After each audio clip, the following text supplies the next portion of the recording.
Hello and welcome to the Claret Blue podcast. My name is Dan Rolinson. I'm joined here bright and early this morning by Mat Kendrick. Matt, how are you? You okay? I'm all right. Yeah, I'm all right. We'll get onto the FA Cup during the course of the thing, but I'm just glad that we're still in the hat, so to speak. So yeah, it's given me, despite it being an early start for us, give me a little spring in my step. I think. Yeah, let's get the FA Cup out of the way early doors. Obviously, we've done the post-match reaction on Saturday evening. Me and Frankie Maguire spoke through the game, but we didn't speak about the game in too much specific terms, just because the first half in particular was so boring, really. But the main kind of objective is get yourself in the hat, get through that first round for the first time in 8 years. So I'm not too fussed that the performance wasn't the best thing in the world. It is just all about the result, isn't it, in those early rounds, or in all the rounds, to be fair. Yeah, I think the key thing for me was that Emery decided to go strong, really, because I just think it eliminates any of the excuses. Then we went strong and we're still given a massive test, so it doesn't guarantee that you get through. But with so few games this month, I think it was important that he showed that it may not be the priority, but it showed that it is a priority. And I think the Stevenage result from last time and Villa's appalling record in the third round generally over the last few years, I think we needed to at least advance that next step. And obviously when the draw comes out and we see we're playing the fourth round, I'll be saying that we need to advance this next step and the next one and the next one. But yeah, it was one of those ones where it wasn't, forget the performance, kind of feel the result, I suppose. It was that kind of thing, really, wasn't it? Yeah, absolutely. This podcast is being filmed and will come out before the fourth round draw, which I think takes place before Man United play tonight, which is slightly strange. It's usually after. Man United play Wigan in the third round this evening. If I've got to get you to do a prediction for who we might draw in the fourth round, do you want to just throw a name at me and just see if you were right? Oh, I don't know. I'm just trying to think. I haven't really paid much attention to who's gone through. I don't really know who's in it. Yeah, same. Let's say West Bromwich Albion for old time's sake. We're obviously not going to be able to play Blues, so let's say West Brom. Okay. Just while we're on the FA Cup, we've done obviously a couple of episodes about the FA Cup over the last week in the build up to Middlesbrough, and all of those conversations branch into a wider point of like the priority level of the FA Cup this year. And I've asked this to John, I've asked it to Frankie, and one of the questions we had was from Matt, funnily enough, who says, please ask Matt the Champions League or FA Cup question. Matt knows what it means to win a cup and the memories that it gives you. Now, obviously, Frankie was alive the last time Villa won a trophy, was a young boy in the 90s. So the question has been, if you can have a magical pill, like the Matrix, the red pill or the blue pill or the claret pill or the blue pill, you can win the FA Cup this year and finish 6th in the Premier League, so Europa League for next season, or you can maybe get knocked out in the fourth round or the quarterfinal or whatever, but you qualify for the Champions League by finishing in the top 4. Which pill are you taking? You know what I'm going to say, and I'm going to get battered by the young people in the comments again, aren't I? Because Champions League is everything for football fans nowadays. These kids of today. Pesky kids. I'd choose the FA Cup, and I'd choose it anyway because I'm desperate to see us win it. I had a little conversation with your dad the other day, Dan, who I think is similarly saying it's the one he hasn't seen us win. So at least I've got your dad in my corner, if nobody else. You're not alone on this. I did a Twitter poll yesterday, or I did a tweet saying which pill would you take from a clip from the last show, and the majority of people did say the Champions League, but it's not one or two that say the FA Cup. It's probably a 60-40 split, a 70-30 split. Yeah, so I think obviously the FA Cup, you win the FA Cup, you've actually won the FA Cup. So history books can't take that away from you. You're in there. Also, Champions League, we feel we've got a manager now who can build a dynasty. We don't feel that this will be our only opportunity to finish Champions League. Listen, don't get me wrong, it's a massive opportunity. The position we've put ourselves in with the way that we've started the season, we're not going to get, we haven't had a better opportunity than this for a long, long time. Even under O'Neill, when we were flirting around the kind of top 6, top 4, it wasn't as, we didn't have this head start on the people around us. So I think for that reason, yes. So I think having the trophy, having it tucked away in our back pocket is the thing that swings it for me. Also, the first time you get in the Champions League, we've seen it with Newcastle. It could be quite a short-lived thing, and obviously getting there sends out a statement, and getting there is financially lucrative. But I don't know, just that little kind of jug-eared pot, that jug-eared shiny pot. I'm just desperate for us to get hold of it. So it's clear in my mind. FA Cup this year, and then Champions League for the next 10 years after that, including winning it several times along the way. So does that sound like a reasonable compromise? I mean, the reasonable compromise and the optimist answer is why not both, right? Like if the draw is kind you in the FA Cup. That wasn't my choice, was it? You can't. Okay, both. No, but I can have both pills. I keep doing this with my hands for people that aren't listening, like, as if I've got both in my hands. I might have to Photoshop a little red or blue pill in my hands. I'll have both. Why not? I can't have both. I'll overdose on euphoria. There was loads of questions sent in again. We said last Monday that this was it felt like a record amount of questions sent, and this Monday again feels the same, to the point that there's so many that we can't get through. But there was some sent in last week that I said we would save till this week, so we're kind of always going to be behind a little bit now. But it's funny you mentioned O'Neill, because Martin asked last week, are there any comparisons or lessons to or from the year that Martin O'Neill was looking good to finish in the top four until that collapse in March? He thinks it was the 2009-2010 season. I'm pretty sure that is correct. You know, we were looking likely to finish in the top four, and it all kind of blew up in our faces in the second half of the season. Can you take any lessons from that or any comparisons, or is it two totally different beasts? Yeah, I think you can make some comparisons with the O'Neill era. Obviously, it's a different coach and a different coaching style, and it's a different squad. But if I remember rightly, I think we were competing on several fronts that season as well. I think it was the year that we went to the League Cup final and lost to United. I think we lost to Chelsea in the FA Cup final.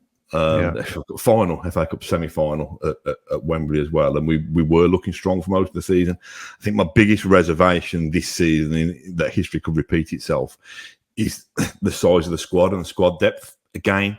I think back then O'Neill had his kind of key 13, 14 players that, even though Lerner had put his hand in his pocket to try and give him some more cover around the edge, had players, didn't we, like kind of Rio Coker, who tended to be on the fringes, Carlos Cuellar, but O'Neill didn't feel inclined to utilise the squad. And although I don't think Emery has that kind of reluctance, because I think he feels if you're good enough to be in my Aston Villa squad, you're good enough to play. So I don't think it'll be a selection issue. I just do worry. You know, we've said it before, haven't we? What happens if we lose Watkins to an injury? You probably say it across lots of members of the team, but you know, Douglas Luiz, if we lost him for any period of time, Pau Torres has become such an important player to us now. So that would be my concern, that Villa would run out of steam because they haven't got the depth that their rivals who they're competing with for you know, trophies and for a top four place. We don't have that kind of luxury at the moment, which I suppose in a sense would go back to the previous question about Champions League and other priorities, because Champions League, if we are in there next season, it's going to be even harder for us to balance those priorities with a squad. But equally, you could say, well, does that give you more chance of attracting players and making sure that you've got a stronger core? But yes, there are some hallmarks with the O'Neill era, but this is the Unai Emery era, and it's like nothing that we've really experienced before. So I think we just need to let the gaffer himself manage the process and see where it takes us. Yeah, spot on. Let's go to something more light-hearted now. This one was sent in last week as well from Julie. It's slightly out of date because this was sent in before the World Darts Championship final, so obviously that's a bit and gone now, so not quite as relevant, but I said I'd include it anyway. It says, I've been loving the darts over Christmas, some really exciting games. If you could do commentary or another sports podcast, which sport would you choose? That's kind of thrown me a little bit. The two sports that I'd pick, one, I'd probably pick table tennis, because we have little kind of Kendrick table tennis kind of tournaments in the garden in the summer months. And this is bad parenting, but I'm always in my son's head.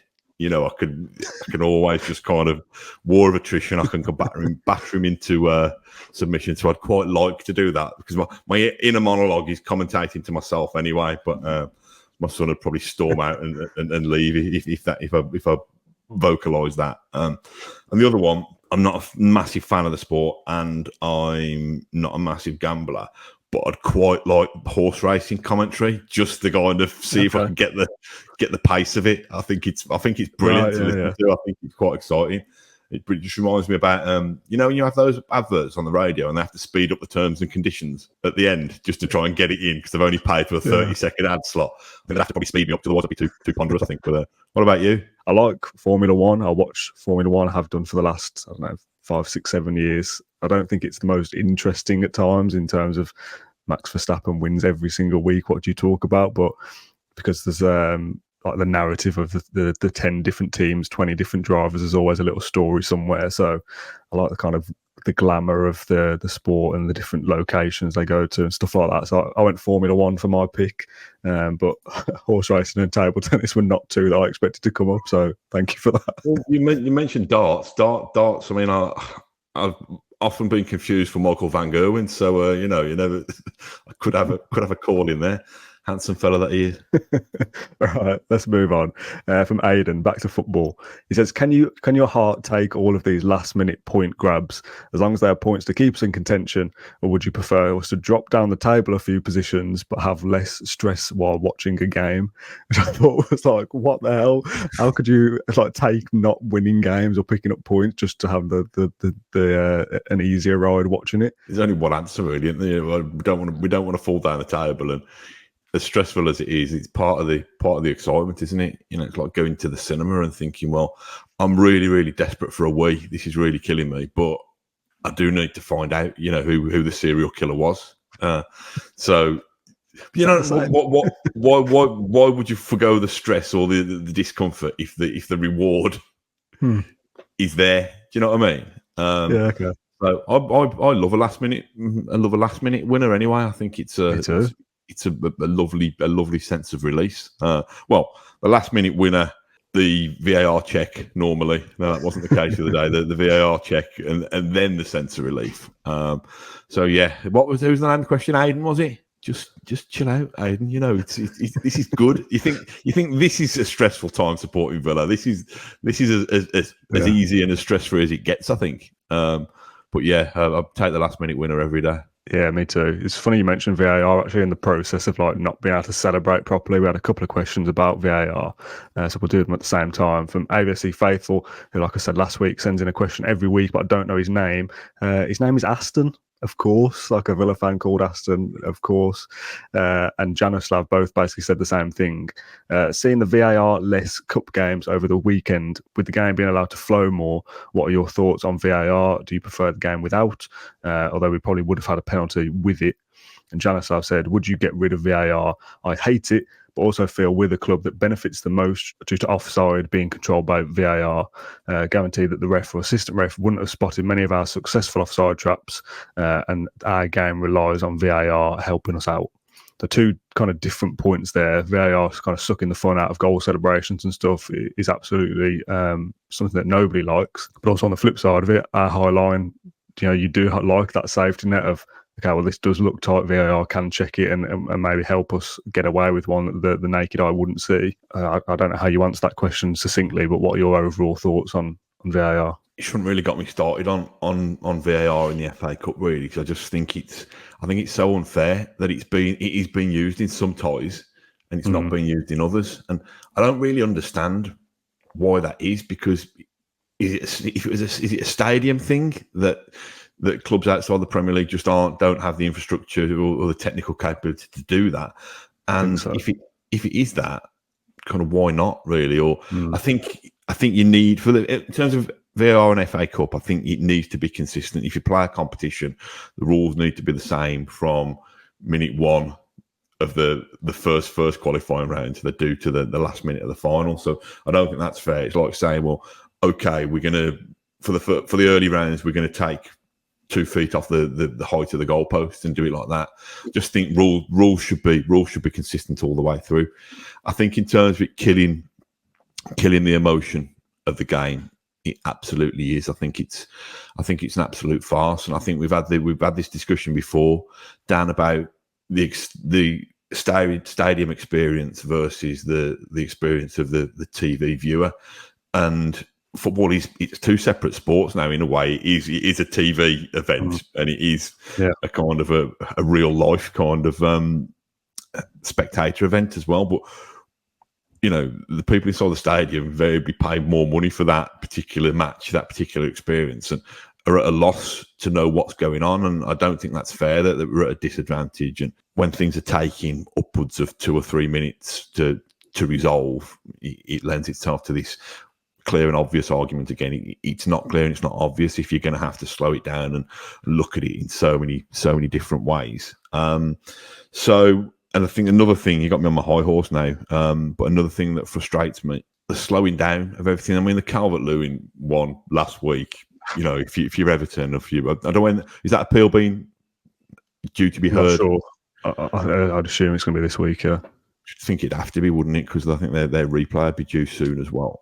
I think if you look at that one, it's just ridiculous. I don't think the referee's even given a foul.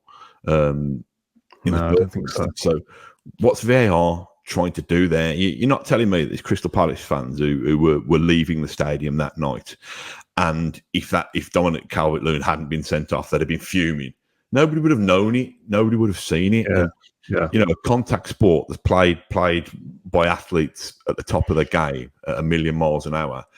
There is going to be an occasion where limbs collide. There is. Otherwise, you're going to have to make it a non-contact sport. You're going to have to make it walking football and take tackling and completely out of the game. So it's that kind of slow-mo version of stuff that you can find any fault if you slow things down enough. But it should be judged by me. The referees that are judging it in Stockley Park should judge it they can look at it from as many angles as they want, but it should be judged in the same kind of real-time speed that the referee sees it at.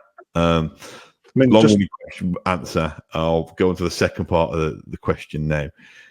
Yeah, cool. It's a really interesting point about that Villa's high line and about whether we'd have to trust the linos with their naked eye to get that right every time. You'd almost probably have to get the linos to come and train with Unai Emery and the Villa's back four at Bodymore Heath, because we're so well drilled to do it. But even then, I'd scrap VAR. I'd scrap it today. I'd get rid of it completely. The thing that you might want to keep it in, although it failed once, but didn't fail us. The goal line technology. I think that's fine. Those kind of black or white kind of was it in, was it out? Offside probably does fall into that category as well. I mean, I still think, I don't want to turn this into a complete VAR podcast, but I still think the writing of the rules is a big thing as well. Are the rules clear enough in the first place? So I think I would potentially keep it in for offsides, and I potentially keep it in for goal line technology. But again, for offsides, I think we have all this thing about, is his little fingernail offside? That needs to be done differently. Yeah. Should it just be judged on somebody's foot? Should it just be judged on this kind of daylight rule? I think it probably should, but that's the only reason I'd keep technology over and above what the referee's got at his disposal. Yeah, the only other one I would maybe add it in for is like the mistaken identity for sending offs and stuff like that. If there's a mass brawl and the referee's not quite sure who laid hands on who, commentators see it on replays that it's being broadcast at some degree. Like, you can quickly check it without even making a fuss of it and work out, it wasn't him, it was actually him, and for things like that. Just that Calvert-Lewin one very quickly. I know this is not an Everton or Crystal Palace podcast. VAR has been in operation in England or the Premier League now for what, 3 years or something like that, three or four seasons off the top of my head. How many times have you seen the referee called to the monitor and disagree with what he's being told by the guys at Stockley Park?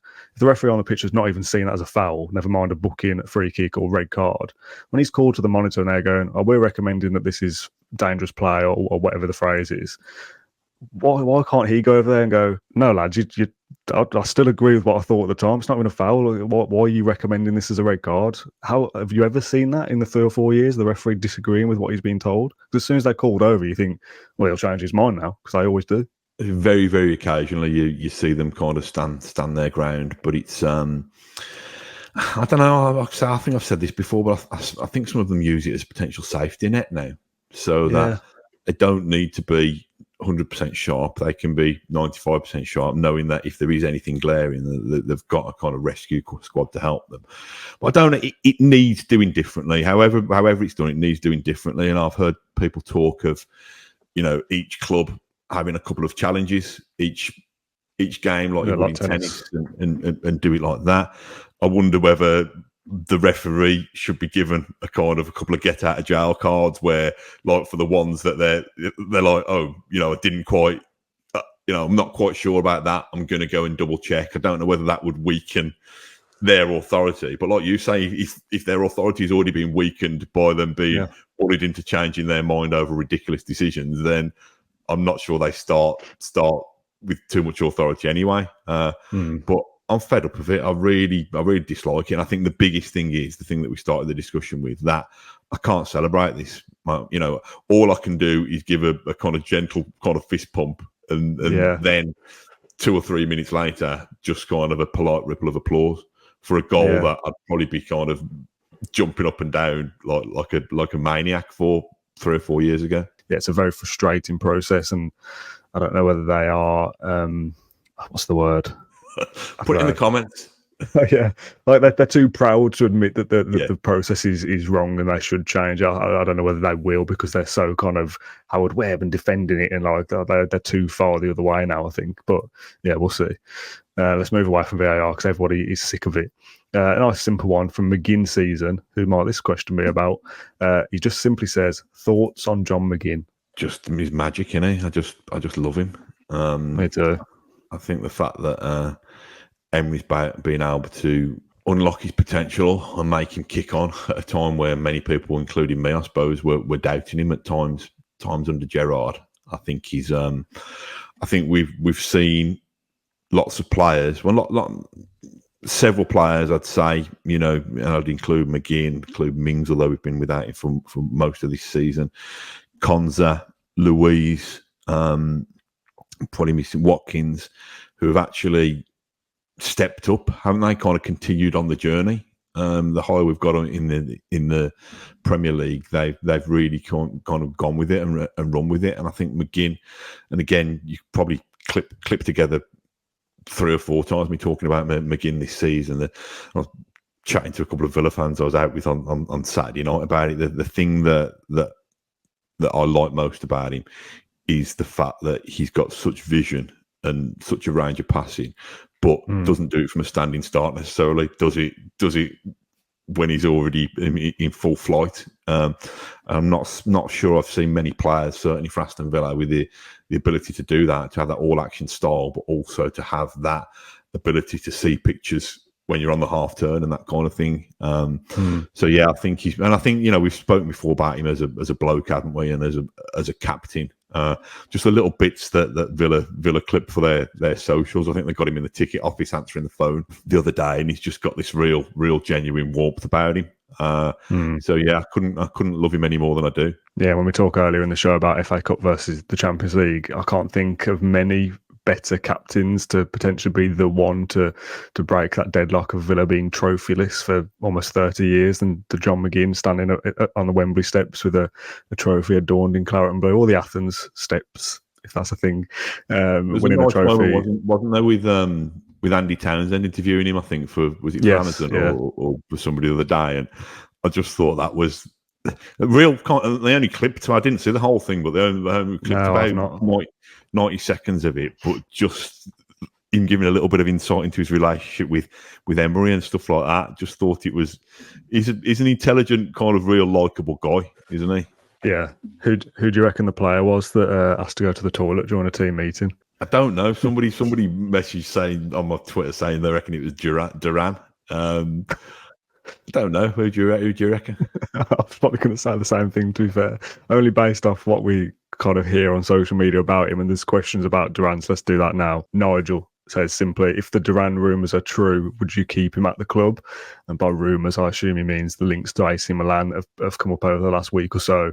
There's talk, and we spoke about this after Middlesbrough. A lot of people say things like attitude problem and a fallout with Unai Emery.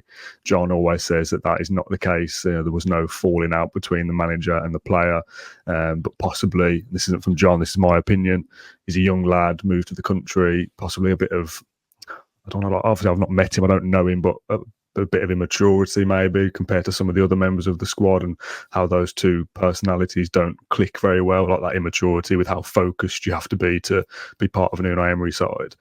But Jhon Duran's got, 30-odd appearances for Villa? Like, he's coming off the bench a lot under Unai Emery, so there's obviously something there, because if you weren't, like you said earlier, if you're not cut out for an Unai Emery side, you won't be anywhere near it. So there's obviously something there for Emery to still be including him coming off the bench, and obviously starting against Borough at the weekend. What do you make of him as a character, as a person? This rumours with leaving in the window. What's your kind of overall position on it? I think the first thing is I find it mad that, kind of AC Milan have been linked with one of our reserve teams. This is someone who grew up kind of watching Football Italia with James Richardson back when Serie A was kind of a massive powerhouse. I know it's not that, and I know that the Premier League is the elite league in Europe now, but my head thinks it's weird. You expect your reserves to be linked to some kind of, I don't know, mid-table Turkish side or something, don't you? But in terms of the player himself, it's one of those ones where we couldn't entertain the idea of letting him go if we didn't have another striker that was lined up. I think in an ideal world, you'd probably want to keep him and get another striker in, really, because for all the reasons that we said earlier about if Watkins gets injured, and we still are competing on several fronts as we get towards the end of the season, I think you need to kind of strengthen your squad rather than weaken it, which I know is stating the obvious. He's an interesting lad, isn't he? Because he doesn't seem like an Emery player, because he does seem a little bit kind of hot-headed and petulant, and almost kind of, Emery almost encourages players to have kind of ice in their veins, doesn't he? And to just be in control and to make sure that they don't let their emotions get the better of them. But having said that, like you said, he hasn't started many games. He hasn't really needed to, because Ollie Watkins has been the main man, and Touchwood has stayed fit and available for the most part. He's come on and influenced games, hasn't he? Obviously, again, he's recency bias, but he's come on and won the penalty against Burnley, which has ultimately won us the game and kept our momentum going, or reignited our momentum. I'm still obviously the Palace goal was the one, wasn't it, where he's gone prime Benteke, and we thought, actually, blimey, if we've got a player who could finish like that, have we got a real talent on our hands? I think it's one of those where, am I right, he's been linked with a loan move rather than I think so, a permanent move away. I think Villa have been really shrewd around trying to maximise whatever they can, to stay the right side of FFP. So if Villa think that there's a deal to be done there, I think that must, and again, this is all speculation, I think that must point to the fact that they're pretty confident that they've got another centre forward on the radar who can come in, because I think Bailey probably could play centrally like that, and I think Diaby could probably play centrally like that, but I think that's an emergency situation rather than something that you'd actually want. So if he left, fine, but only if somebody else came in, and I do think there's enough of a raw talent there for us to persevere with anyway, if we decide that he's going to stay with us for a few more years. Next question is from Steve, who says, how many points are we likely to get out of our next 3 league games? Of anyone who doesn't have the fixture list in front of them, that's Everton away, Newcastle at home, and Sheffield United away. 3 games, how many points? Oh, goodness me, I don't want to jinx it. Let's go for 7. I'm being greedy. 7. I'm thinking 6, but let's go for 7. We're Aston Villa, aren't we? We're here to compete, so let's go for 7. Let's go for 9 then. I think anything less than 6, I'd be disappointed with. I think if you win 2 and lose 1, that's not the end of the world. Where those 2 wins come from, I don't know. I'm not going to pick specifics. Obviously, you look at Newcastle as being the most difficult opponent there, probably out of the 3, but that's the home game. As we know, Villa are pretty good at home. Everton away is certainly not easy, given that they're actually, obviously got the 10-point deduction for Everton, but they've been really quite good this season. But certainly by no means an easy game, although we do tend to play well against them. And again, you look at Sheffield United as somebody who's been down there at the bottom, and that should be easy. But we know that it's not, because they come to Villa Park and play that certain way that Villa struggle to break down. As a points target for us, kind of like chugging along for where we want to be, anything less than 6 sounds disappointing.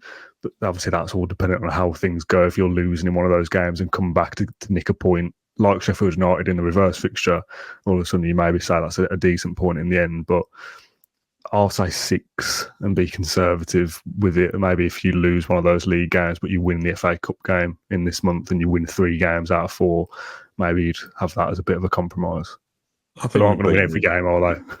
Yeah, I think we can beat Newcastle at Villa Park, and I think we can go there and beat Sheffield United. I think I'd probably say take a point at Goodison, and I think that'd be a decent return. Next question is from Barry, and we don't have the answer for this, or I don't anyway, who just simply says, is Buendia expected to be back before the end of the season?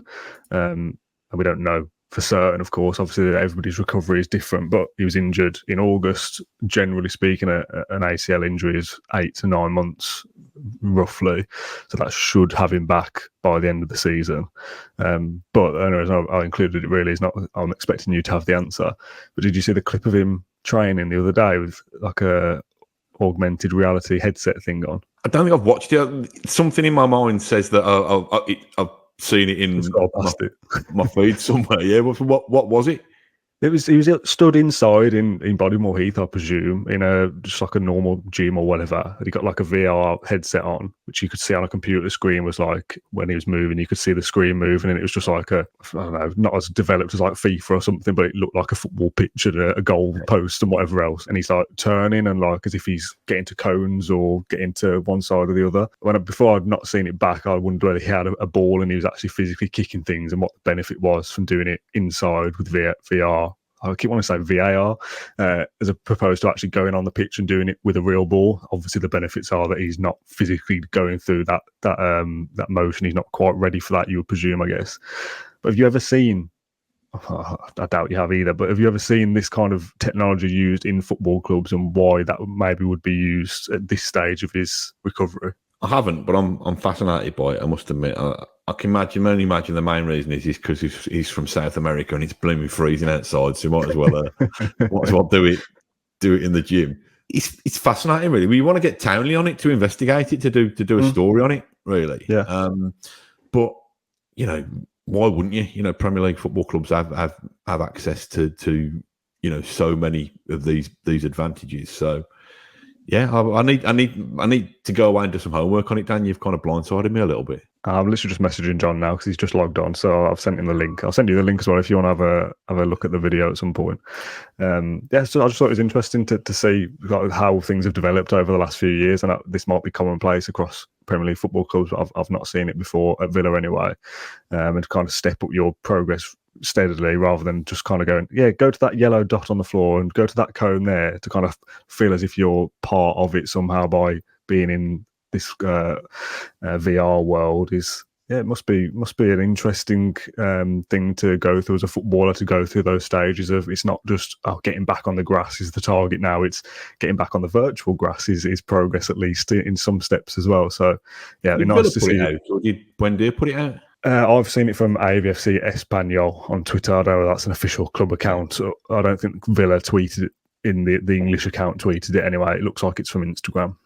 So it might have come from Buendia or one of his team directly. Must be an interesting thing as well if you've had like a kind of a severe weight-bearing injury, like an ACL. Listen, these people are a lot younger and more savvy than me, but to trust that as well, to trust that you've got the VR headset on, it almost inhibits you a little, I think. But it clearly must be effective. Yeah, I'd end up injuring myself, probably tripping over a fake cone that isn't actually there. Let's move on to something slightly different from Johnny, a hypothetical one, I presume. If a Saudi Pro League offered 20 million, would you sell Luca Digne? That would allow us to technically spend 100 million amortized over 5 years. I don't know how those contract things work, whether that's true, if you could spend 100 million over 5 years, but there is something in offsetting the costs and stuff that's far too much for me to think about at 8 a.m. on a Monday morning. Would you take 20 million for Digne, given his age and his wages, etc.? I can't get my head around VR sets, so I ain't going to be able to get my head around amortization. At the moment, with us competing on several fronts, what's more important is it having the player who, I'm a massive Alex Moreno fan, so I'd start Moreno most weeks ahead of Luca Digne. What cover have we got in that area? Torres play there. Mings, I know he's still probably similar kind of situation to Wendy. Could he play there? I think we're in danger of leaving ourselves light, and I think it could be potentially a bit of a balancing act. Yes, recoup money where you can. We spoke about Duran. We spoke about speaking about Luca Digne now. Villa have been pretty sharp at flogging off some of the kids this season with kind of buyback clauses and stuff like that. But if the kind of flip side of that is you don't get to the Champions League because you leave yourself too light, you're risking that Champions League money to help you towards your FFP goals anyway. So same answer for me as regards Jhon Duran with Luca Digne. Yeah, if you get an enticing offer and you think it's worthwhile, go for it, but not at the expense of leaving the squad too light. Yeah, 100% agree. You're talking about like a depreciating asset, aren't you, in terms of a business thing that Luca Digne is probably never going to be as high value as he is now. We thought we might lose him in the summer for, say, 15 million or whatever. He's performed really well this season and probably has held some of that value. But considering his age and his wages, will he be worth that same amount in 12 months? Definitely not. So if you have to cash in that for FFP purposes, maybe that's more a business decision rather than a footballing one. But like you say, if keeping hold of Luca Digne, it's not as straightforward as this, but if keeping hold of Luca Digne gets you into the Champions League, as mad as that sounds, those figures will help you in the long run anyway. So it's a little bit of a gamble, I guess, but I would probably be inclined to keep him just because he's played well this season and we will need him from now till the end of the season throughout the various competitions that we're in. But if an offer comes on the table for 20 million straight away from somebody like Saudi Arabia, it would be a difficult one to at least think about, I think. Next question is ridiculous, by the way, from James. I've had to include it because I just want to see what you say. It's so difficult. He says, if we failed to qualify for the Champions League and the restraints of financial fair play meant we had to sell one asset this summer, Martinez, Luiz, or Pau Torres, who do you sacrifice? What? I know it's hypothetical, but what possible scenario would it have to be one of those? Can't we get rid of somebody crap? I don't know. You go first. I knew you'd do that to me. I think that's so difficult. I mean, I'm probably less emotionally attached to Pau Torres because he's been here the least, but I think he's so important to us and where we want to be over the next few years. I love Emi Martinez for obvious reasons. He's one of, if not the technically best goalkeeper in the world. Douglas Luiz super important to us as well. You're talking 70 or 80 million for Emi. You'd want 100 million for Luiz. I don't know how much you could ask for Pau Torres, maybe 60 or 70 possibly. So difficult. I'd like you say, can we not recoup this cash by Bertrand Traoré 10 million, Luca Digne 15 million? I don't know. I'd ideally obviously like to not get rid of any. If there was any of those ones that wanted out, that would obviously change it for me. Like if Luiz was like, nah, I don't want to be here anymore, then I'd pick him. But as it stands, it's so difficult to pick any of those. Yeah, I mean, if you have to an answer, he probably will be Pau Torres for me, just because of the emotional investment. I think Martinez. I just love the fact we've got a really, really top level player who, with such a winning mentality, who other teams hate. He just amuses me massively. I think Douglas Luiz is just. I don't know. I just think he's kind of Rolls Royced his way into being a real fan's favourite. And we've seen how pivotal he is. And I think I'm not saying Pau Torres is replaceable. I just think we have got strong options in that part of the pitch when Mings comes back, when Diego Carlos and Ezri Konsa. I don't think Longley will be here that much longer. It's a horrible question, that is. It's like saying kind of who's your favourite child, isn't it? You know what I mean? When you're a dad, it's that kind of thing. And when you've got more than one. Yeah, and I'd probably be able to answer that one easier. But Who was that who asked that? That was from James. All right, James, that's something. Don't ask such horrible questions. Ask something nicer next time, please. Yeah. Here's a nice one. It also comes with a list of players. This one's specifically for you, from Ricardo. It says, which player from McGrath, Platt, Cowans or Shaw would improve the current team the most? Not necessarily the best player of those four, but who would slot in to make this team better? Well, if I've just flogged Pau Torres, then it'd probably have to be McGrath. But I think I'd have Gary Shaw in there, and that's me speaking blind a little bit, because Gary Shaw of that four, Shaw's the one I've not seen play for Villa. I'm not quite old enough to have seen him play for Villa. But again, it's that lack of forward options, to be honest, or centre forward options. So I'd have Shaw in there. How about you? Oh, well, you don't know, do you, young man? Yeah, I've not seen any of those play with my actual real life eyes. Obviously, McGrath is one of the best ever. Platt and Cowans maybe in the middle. Louise, Cowans, and Kamara as a three. Is Gary Shaw playing? Watkins never stops, does he? Are you playing two up front? Are they playing together? I think I'd probably rotate them, to be honest. Not every week. Yeah, you probably would have to start with Shaw, wouldn't you? And what's Ollie Watkins thinking on the bench? Watkins on the bench. Yeah, I don't want Watkins to put in a transfer request now, because I've upset him. These hypotheticals are really, really troubling me at the moment. They give me a headache. So maybe the answer to the last question of who to sell is you bring Gary Shaw in his prime to replace Ollie Watkins. Ollie Watkins is on the bench upset anyway, and then you go to Arsenal. You need a striker desperately. 80 million for Watkins, and then best of both worlds. Then solve both questions. Yeah, I mean, we might as well just bring in all of the European Cup winning team from 1982, and just, I don't know, let the opposition wear VR headsets. That's probably the best way of doing it. We've only got a couple of questions left. Yeah, literally a couple. This one's from Matt. I'm not being moany at all. The season so far has been amazing, especially at home. But how many away games this season have you felt, yep, good, solid performance, the system worked really well, etc.? Burnley, AZ Alkmaar, and maybe Chelsea. What do we need to improve away from home? And we speak about the away form a lot. I think earlier in the season, when you'd had Liverpool and Newcastle in the European game in the first few weeks of the season, I think the away form did feel like a concern at the very start. And it's been a tag that's followed Villa a little bit, that they're not as good on the road as they are at home, and that's bloody obvious, because we're almost perfect at home. It's not going to be as good as that.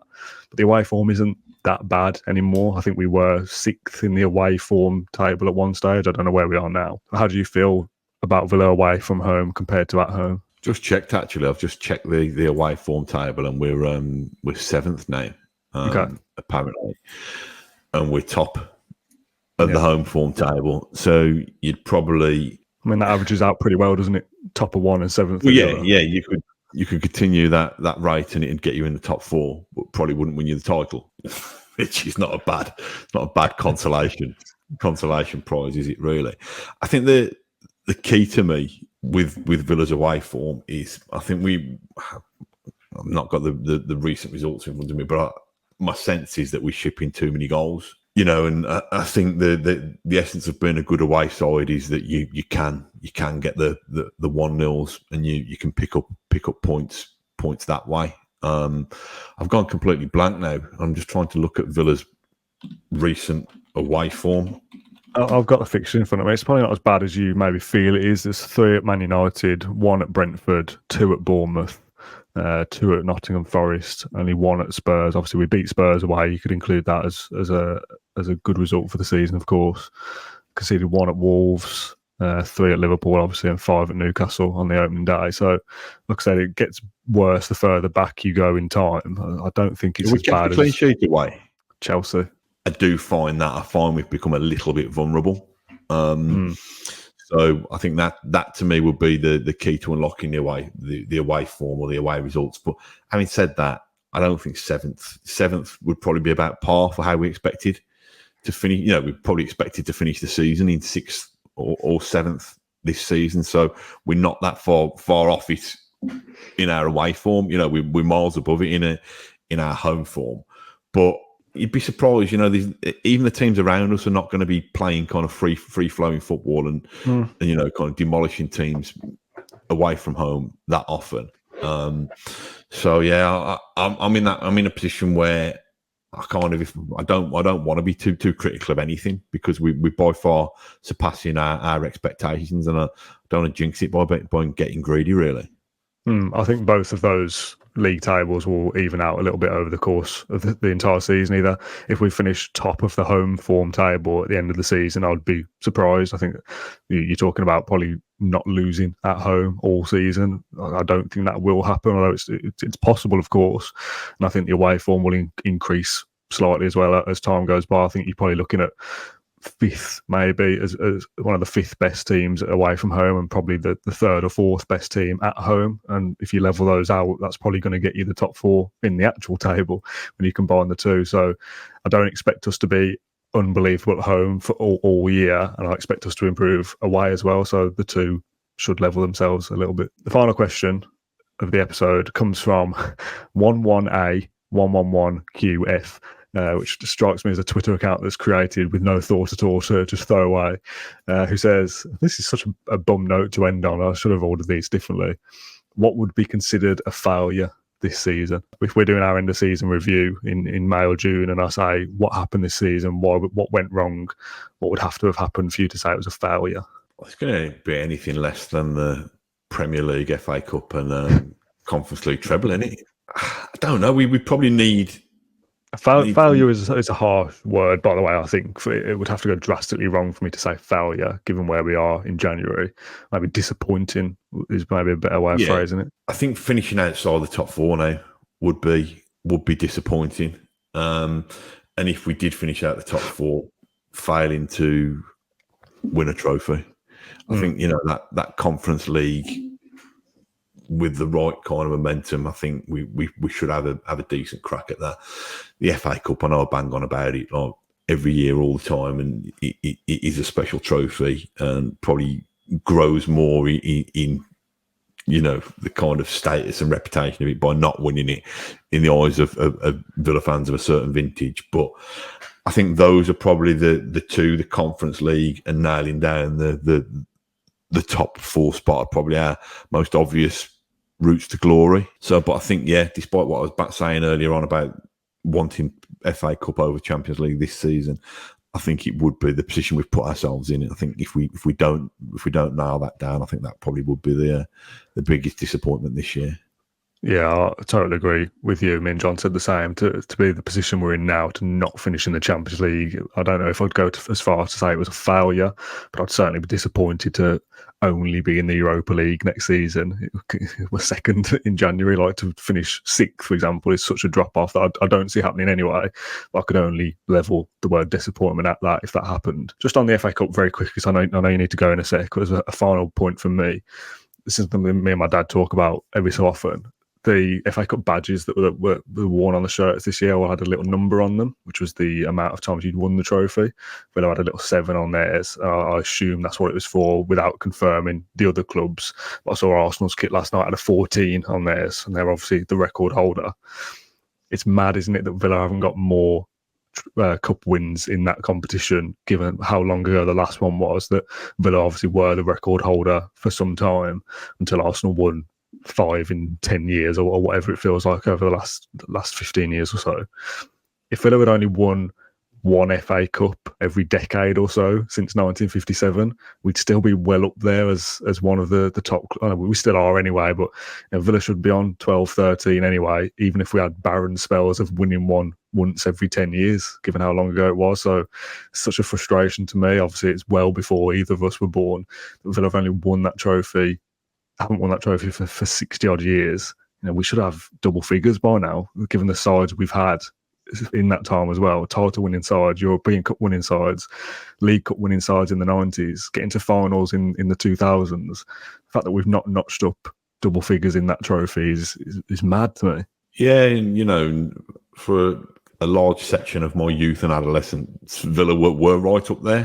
Probably even joint record winners on 7 for a while. And I think this is one of the key things to trying to get a manager who can build Villa, not just in a short-term way, but to try and be long lasting and try and compete. Because, you know, if you speak to Arsenal fans or you see Arsenal fans in the last 10 or 15 years, and certainly kind of post Wenger, you know, almost in the depths of despair that they've not been winning the Premier League. But similar to the way that we've been able to get to Wembley so many times still in the last kind of 10 years, despite Aston Villa going through a difficult time, Arsenal have still been able to pick up FA Cups, even though they're supposedly in a difficult space. And I think if you can establish yourself amongst that elite, and, you know, some seasons the safety net is winning an FA Cup, that to me is not a bad place to be. I'm sure you become a bit blasé with that and a bit entitled with that along the way.